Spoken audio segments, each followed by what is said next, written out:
Good morning, dear students, and welcome you all to the online class, be a third year. From last couple of periods, we are discussing on the one topic that is the speech organ. In this particular video, this particular lecture, I would like to end the topic because so many other topics are there, and we have also to deal with them. So, in this particular lecture, we will discuss some remaining organs. In previous lecture, I talked to you about, uh, we discussed lips, teeth, vocal cords,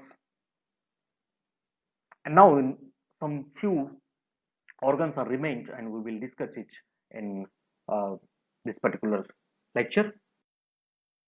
So the next speech organ. Now you might have been understood what is mean by speech organs. Just I would take a recap in few sentences. Speech organs, those organs which are involved,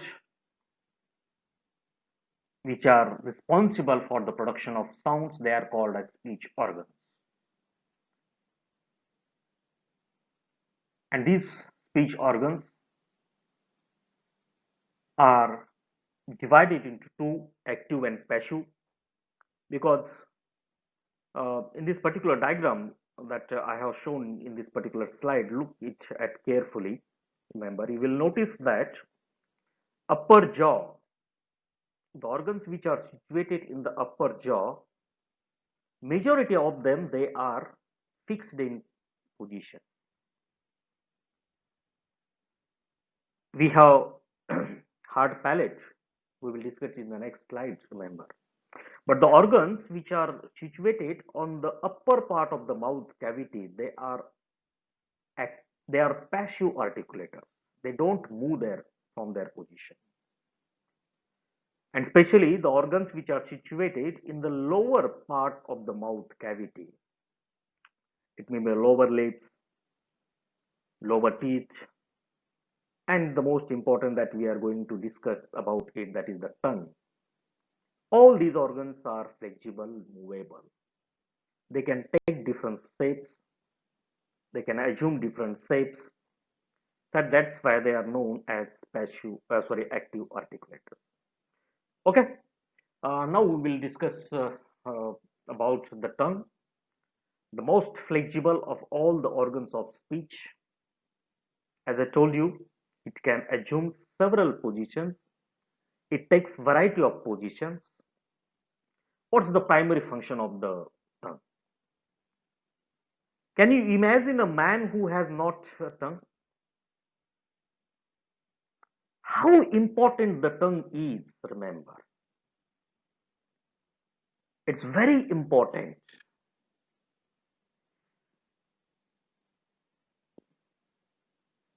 The primary function of the tongue is to taste the food. When we eat something, we say that it's so sweet. Am I right? When we eat a sweet, how can we come to know that this particular food has a sweet taste? The tongue tells us that it contains sugar, or this food has a sweet taste. So to taste the food, the tasting of food is done by the tongue. It's its primary role, remember. Not only taste the food, remember, sometimes it becomes the cause of quarrel also. Sometimes our tongue becomes the cause, the main cause of the quarrel. That's why some many people say, mind your language, mind your tongue, control your tongue. It means that if it utters a wrong word, someone will beat you. Someone will make quarrel with you. So tongue is very important there also. Okay, we will study it uh, from different perception here because we are uh, going to study pronunciation, English sound speech or the system of sounds pronunciation, speech organs. Among the speech organs, tongue is very important speech organ. It is the most flexible speech organs. Dear students, naturally tongue is not divided into any groups. There is no natural dividation of the tongue.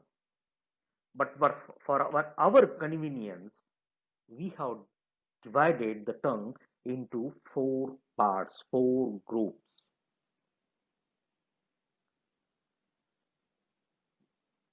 In the production of so many sounds out of 44, tongue becomes the reason, cause for their production. Especially all 20 vowels out of 44 sounds, they are produced with the help of the tongue, remember.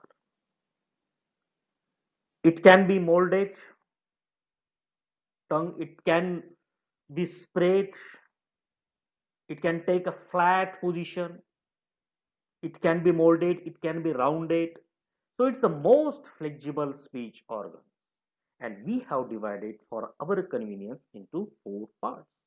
And these four parts are the tip of the tongue, the blade of the tongue, the front part of the tongue, the back of the tongue. Here I would like to give you one example. Try to pronounce the sound T. What happens? T. A tip of the tongue makes a contact with the roof of the mouth. T. Try to pronounce the sound ch. While listening my lecture, you should pronounce it, dear students. Pronounce the sound ch. The tongue is raised. Try to pronounce the sound e. E. Long e. What happens? The back part of the tongue is raised in the direction of soft palate. The back part of the tongue.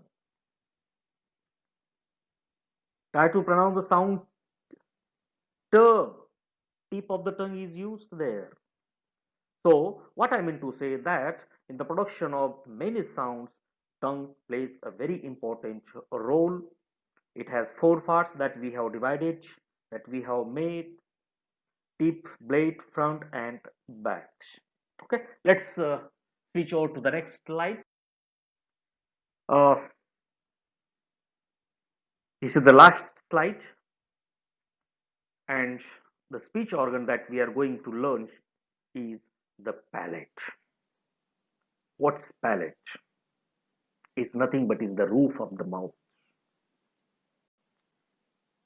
We have tongue, and the parts which lies above the tongue is called as roof of the mouth. And we have palate.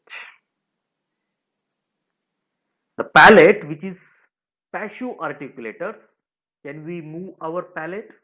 Try to move it. It's not possible. It is fixed in position. That's why it is called as passive articulator. The palate. Try to pronounce the sound t and d, t and d. Tongue touches to the roof of the mouth, the center part of the roof of the mouth. So palate we have divided into three parts: the center part of the roof of the mouth, which is hard. Keep Try to touch it with your finger. You will notice that that particular part is somehow hard. That's why it is known as hard palate. Then the beginning part of the palate, or the part which lies just behind the upper front teeth, it is called as alveolar ridge. It is also known as teeth ridge. Ch, the sound ch, t. When we pronounce the sound ch, tip of the tongue makes contact with alveolar ridge, ch, and then t. Again, the tongue moves towards the hard palate. So first is hard palate, which lies at the center. Then we have alveolar ridge. Alveolar ridge or teeth ridge means which part? Which lies, which, which is situated just behind the upper front teeth. It is called alveolar ridge. And the last one is soft palate. Is very soft. Soft palate, the top of the soft palate, it is also known as uvula. Uvula. What happens? Soft palate, try to pronounce the sound of k and g. The back part of the tongue is raised towards the soft palate. And the last part of the soft palate is known as uvula. Uvula, it is a small piece of flesh which lies in hanging position. Remember, soft palate is active as well as passive articulators. It can come down and it can be raised. When we are breathing while keeping our mouth closed, we take breath through the nose, through the nasal cavity. Then the vocal cords is in lower position. And when we are talking, we are speaking, we are creating sounds with mouth. What happens? The soft palate raised is raised to set down to close the nasal cavity. So the soft palate is very important to remember. In English, in the production of all 44 sounds except three, m, no, and n, in Marathi, ne. In the production of only these three consonant sounds, m, n, and n, soft palate remains in lower position. We can't produce sound n while keeping our nose closed. Close your nose while putting your fingers. It's not possible. No, remember. We can produce sounds while keeping our nose, nasal cavity closed, but not. P, b, t, d, k, g, etc. So soft palate is raised as well as it can be lowered. When it is lowered, the nasal cavity is closed. The air has to enter through the mouth cavity when it is raised, and when it is lowered, the air it can escapes out through the nasal cavity. So this is about uh, the palate. So far we have learned thoroughly the speech organs and their contribution, their features, their types. So we did the study of all these things here. In the next video, in the next period, We will directly deal with 44 sounds in English. We will study in detail all these 44 sounds. Uh, I hope that you might have been well understood the topics. If you have any problem, any difficulty, please you can make contact with me on my personal contact number, as you have my uh, contact mobile numbers. Everyone has each member. If you have any problem, you can contact me at any time. Okay. Thank you. Thank you.